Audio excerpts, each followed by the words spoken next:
Hello friends, কেমন আছো সবাই? আপনাদেরকে দেখাবো দুবরাজপুরের নামকরা মসজিদ এবং দুবরাজপুরের ড্যাম। তো চলে যাই প্রথমে বাড়ি চলে এলাম। বাড়িতে আসার পরে আমার সার ভাইকে বললাম যে চলো তাহলে তোমাদের দুবরাজপুরের ড্যাম থেকে ঘুরে আসি। তো রাস্তায় যেতে যেতে আপনাদেরকে সবই দেখায়। এই গলিতে যাচ্ছি, যেতে যেতে দেখছি কিছু লোক প্লাস্টার করছে দেওয়ালের মধ্যে, সেগুলোও দেখিয়ে দিলাম। তারপরে কিছুটা আসার পরে চলে এলাম সেই নামকরা মসজিদটা দেখে নিন। এটা হলো দুবরাজপুরের খুব নামকরা একটা মসজিদ। তারপরে সেই মসজিদ পেরিয়ে মেন রোড ধরে নিলাম।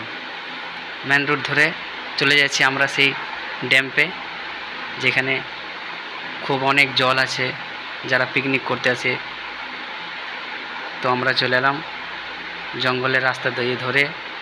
আমার পেছনে বসে আছে সার ভাই, ওকে বলছিলাম যে ভালো করে ক্যামেরাটা করো যেন রাস্তাটা ভালো বোঝা যায়। রাস্তায় যেতে যেতে সে ক্যামেরা করে যাচ্ছে।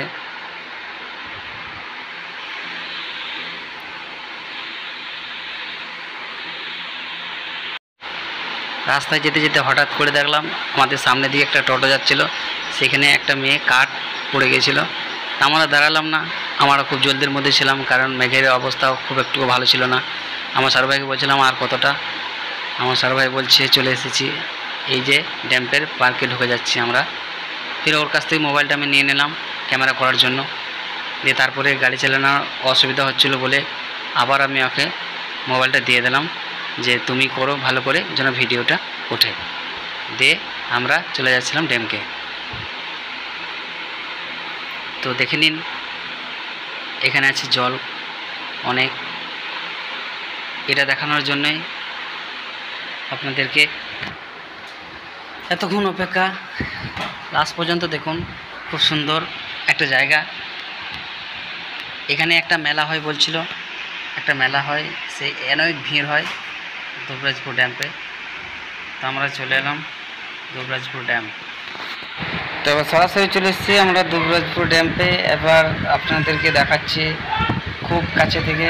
তার আগে বাইকটা আমাকে এক সাইডে দাঁড় করাতে হবে যেন ক্যামেরাটা ভালো ওঠে। আপনাদেরকে ঘুরে দেখাবো ড্যাম্পে কত জল আছে। তো আমি এক সাইডে বাইকটা নিয়ে নিলাম, বাইকটা দাঁড় করানোর জন্য যাতে ক্যামেরাটা ভালো করে হয়। ফির আমি সাইডে বাইকটা নিয়ে দাঁড়িয়ে গেলাম। মোবাইলটা আমার সার ভাইয়ের কাছে ছিল, সার ভাইয়ের কাছ থেকে আমি মোবাইলটা নিয়ে নিলাম। এবার দেখুন কত সুন্দর জায়গা, শুধু জল আর জল।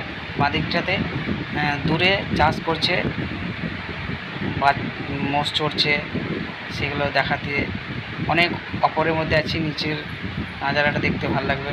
আর ওই যে দূরে তাপবিদ্যুৎ, এখান থেকে বেশি দূর নয় তাপবিদ্যুৎটা, সেই জন্যই একটু দেখিয়ে দিলাম। খুব ভালো জায়গা। তো আজকের মতন এই পর্যন্তই। যদি ভালো লাগে কমেন্ট লাইক করবেন, তাহলে আরও সুন্দর সুন্দর ভিডিও নিয়ে আসবো। Thank you.